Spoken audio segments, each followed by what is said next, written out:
A city shaken by fear, a series of grisly murders, and a conch shell that seems to carry the whispers of the dead. Detective DaCosta must unravel the twisted mind of Pravin, a man driven by obsession and dark rituals, before the mangroves claim another innocent life.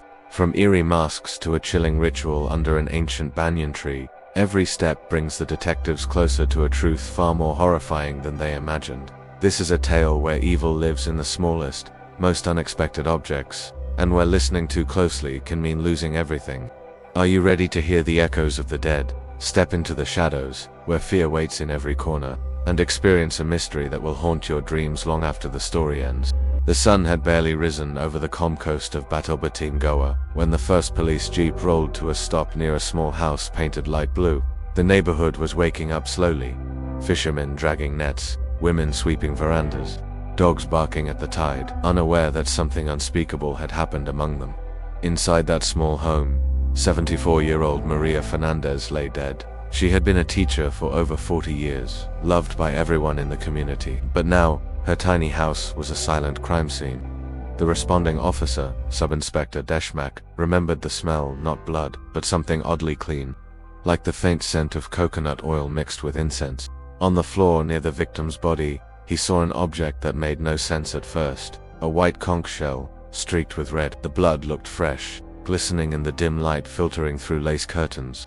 At first glance, it looked symbolic, almost ritualistic, yet nothing in the room suggested a robbery. There were no broken locks, no scattered drawers, no forced entry.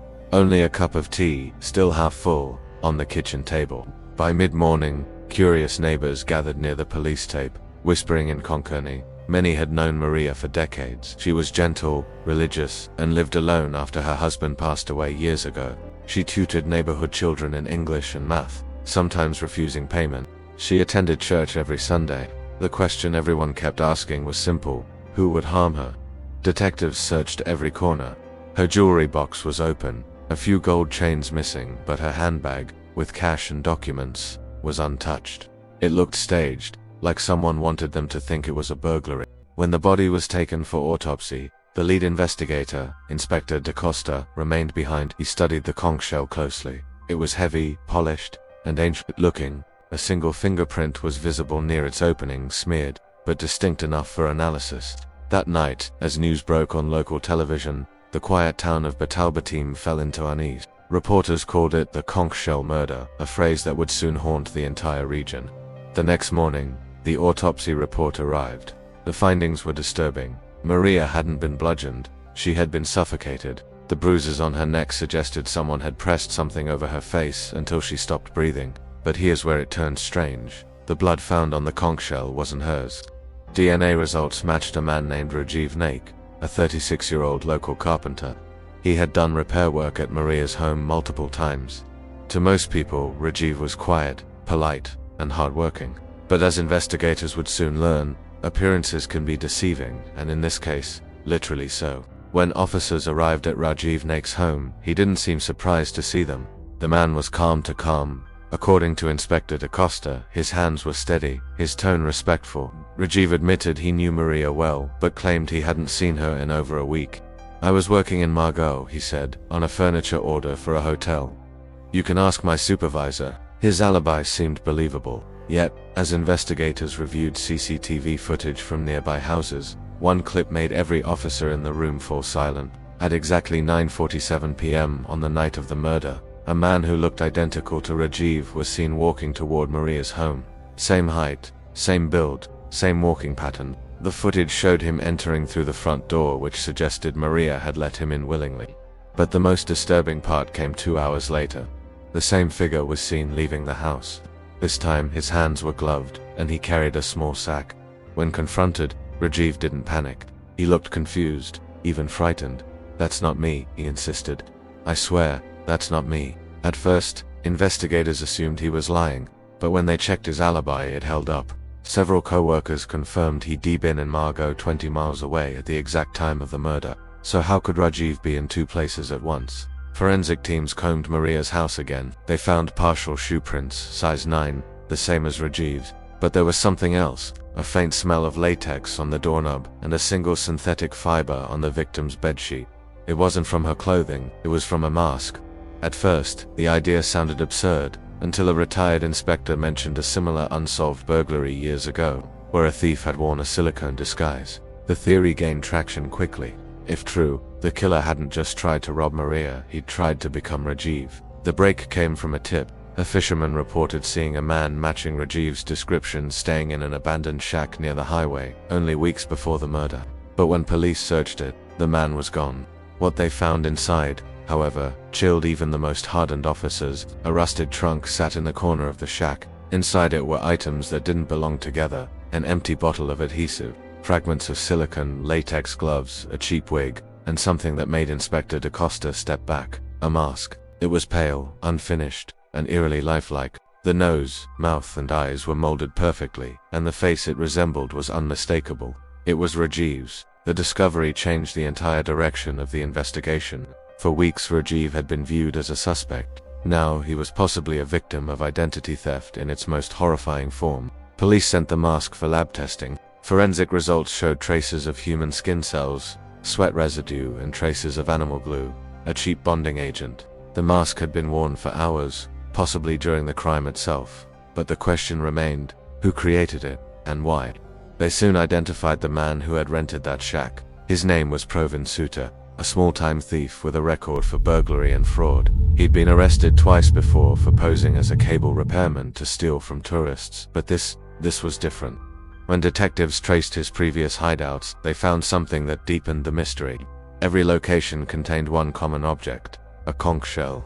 Some were carved, others painted, one even had strange symbols etched along its surface. Was it a ritual, a signature, or something more sinister? Local rumor took over where facts ended. Some claimed Pravin believed the conch shells carried spirits from the sea, voices that told him who to target. Others whispered that he used them to capture souls of those he killed. Theories spiraled, mixing folklore and fear. What investigators knew for certain was this: whoever Pravin was, he was intelligent, careful, and obsessed with disguises. He didn't just hide from his crimes, he hid inside someone else's identity. As the search intensified, police circulated his photo across Goa and neighboring states. But it was too late. He had vanished, leaving behind only a mask, a bloody conch shell, and a legend that turned Battleba team's quiet nights into something far darker. The press called him the Mask Maker. The locals had a different name. They called him the man who wore another face. The investigation took a sharper turn when Maria's phone was recovered from a shallow ditch near the Mangrove River. Its screen was shattered, but the data remained intact. Among the files, police discovered a series of voice memos, recorded in her own trembling voice. "They're watching me. I can hear them at night." "The conch shell," one of the memos whispered. Another said, "I think he's wearing someone else's face. He laughed at me. I can't tell anyone." Forensic analysts tried to trace the origin of the recordings, but the background noise made it nearly impossible. A faint hum suggested they were made indoors, yet nothing matched the layout of Maria's house exactly. The focus returned to Pravin, known for petty theft and impersonation. He had escalated into something terrifyingly meticulous. The mask, the disguise, the obsession with conch shells. It was as if he had transformed criminal identity into art, with murder as its canvas. Detectives followed every lead: abandoned shacks, small hotels, and even fishermen's huts along the coast. One witness came forward, claiming to have seen a man matching Pravin's description dragging something across the beach at midnight. Another mentioned a van parked near a lighthouse, its windows fogged over, moving silently with no visible driver. The mask theory became more disturbing with every day. Investigators believed Pravin could wear it for extended periods without anyone noticing, blending into crowds, fooling neighbors, friends, even Maria herself. CCTV footage across Goa was reanalyzed. Small towns and local shops revealed fleeting glimpses of him in disguise. Always Rajiv, always calm, always watching. Then came a new clue. A local antique shop had sold Pravin an unusual set of items, ceremonial conch shells, each etched with a unique marking. Experts suggested these were not mere souvenirs, but tools meant to invoke fear, perhaps even superstition. Some villagers whispered that the shells carried voices from the dead, whispers guiding Pravin's hand. Meanwhile, Inspector DaCosta noticed a chilling pattern. Every time a mask was created, a conch shell was left behind at the crime scene. The symbolism was deliberate: a signature, a warning, or a ritualistic mark. The killer was sending a message, but the meaning remained hidden. Local authorities issued warnings. Residents were told to lock doors, avoid strange men asking for help, and to report anyone wearing oddly familiar faces. Yet, even with alerts, fear had already gripped Battlebati. People avoided walking alone at night, and whispers of the man who wore another face circulated in every tea stall and fishing dock. By now, the search for Pravin was no longer a matter of solving a murder. It was a hunt for a phantom, a shapeshifter who used human faces as masks, leaving death and dread behind. The breakthrough came unexpectedly. A small-time street vendor spotted Pravin near Panaji Market, carrying a large burlap sack. As the vendor approached, the man smiled, a perfect familiar smile. It was Rajiv's face, but before anyone could act, Pravin vanished into a crowd, leaving only a lone conch shell on the pavement, its surface smeared with sand and an unknown dark substance. The chase had become a cat-and-mouse game. For Pravin, the rules were simple: hide in plain sight, kill without remorse, leave a conch shell behind. For the police, the rules were frighteningly unclear. Every lead ended in shadows. Every tip brought more questions than answers, and with every day that passed, the man who wore another face remained one step ahead. The trail of terror led the investigators to the dense mangroves near the Zuari River. Here the air was thick with humidity and an uneasy silence, broken only by the occasional croak of a frog or the distant splash of a fish. It was in these shadows that Pravin seemed most at home. Detective DaCosta and his team moved cautiously, scanning every twisted route and darkened hollow. Rumors had spread of a hidden lair where the killer stored his masks and conch shells, and now, the pieces were starting to fit. Each shell had a mark, a number, a letter, or a symbol, as if part of a larger, ominous code. Inside an abandoned shack, they found evidence that made even hardened officers uneasy. Masks lined the walls, ranging from ordinary human faces to distorted, grotesque creations that seemed almost alive. The conch shells were arranged in a semicircle on the floor, each engraved with symbols that resembled ancient scripts, their meaning lost to time. Forensic experts examined the shells under ultraviolet light. What emerged was horrifying: faint fingerprints, traces of blood, and a sticky residue that emitted a faint, eerie hum when touched. Could it be some kind of chemical, or something far more sinister? Meanwhile, local reports intensified. Villagers claimed that, at night, the sound of conch shells echoed across empty streets, playing a melody that seemed to summon fear itself. People who heard it described vivid nightmares, some even woke screaming, their hair wet with sweat. The breakthrough came from an unlikely source, a young boy named Arjun who had been playing near the mangroves. He remembered seeing a man digging a shallow pit under a large banyan tree. And, most chillingly, the man wore a mask identical to Maria's face. Investigators realized the horrifying truth. Pravin had moved beyond disguises. He wasn't just imitating faces anymore, he was recreating them, trapping identities like specimens. With this revelation, the hunt became urgent. The team realized they were not just chasing a murderer, they were pursuing a predator who toyed with life, death, and identity itself. As night fell over Battlebati, the mangroves seemed alive with whispers. The conch shells, scattered like breadcrumbs, led the detectives deeper into darkness. Each step forward was a gamble. Every shadow could conceal Pravin.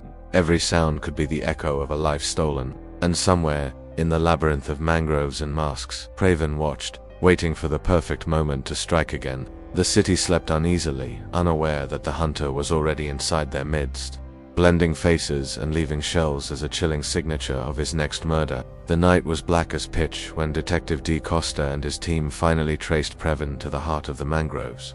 The wind whispered through twisted branches, carrying the faint, haunting sound of conch shells, a macabre symphony that seemed almost alive. They found the clearing under the ancient banyan tree just as the boy Arjun had described. The ground was littered with shells, each glimmering faintly under the moonlight. In the center, Pravin crouched, carefully arranging a mask that looked uncannily like Maria's face. He didn't notice the team approaching. His focus was absolute, almost ritualistic. DaCosta signaled to his team, and they moved in silently. But Pravin's eyes snapped open before they reached him. The mask dropped, revealing a twisted grin that chilled every spine. He didn't run. Instead, he raised a shell to his lips, blowing a note so piercingly shrill it made the leaves tremble and the detectives stagger. In that instant, something inexplicable happened. The shells on the ground began to hum and vibrate, forming a circle of light that pulsed like a heartbeat. It was as if the shells themselves were alive, feeding on fear. Pravin laughed, a sound that echoed like a chorus of stolen voices. "You don't understand," he whispered. "They speak to me now. All of them, every soul, every secret, every face I've taken. The team charged, but the ground seemed to shift beneath them. Shadows twisted unnaturally, and for a terrifying moment it felt as if the mangroves themselves were protecting him. Then, Detective DaCosta remembered the boy's warning. The shells were the key. Snatching one from the edge of the circle, he smashed it against a rock. The hum stopped. The lights flickered and died. Pravin screamed, clawing at the air, and for the first time, fear touched him. Backup arrived, and the predator was finally subdued. The masks, shells, and evidence of his crimes were collected. Batalbetim would sleep easier, but the haunting echo of conch shells lingered in the memories of all who had lived through it. Pravin never spoke again, and the shells were locked away, never to be touched. But sometimes, late at night, the faint sound of a conch shell blowing could still be heard from the mangroves, reminding the city that evil, once awakened, never truly dies.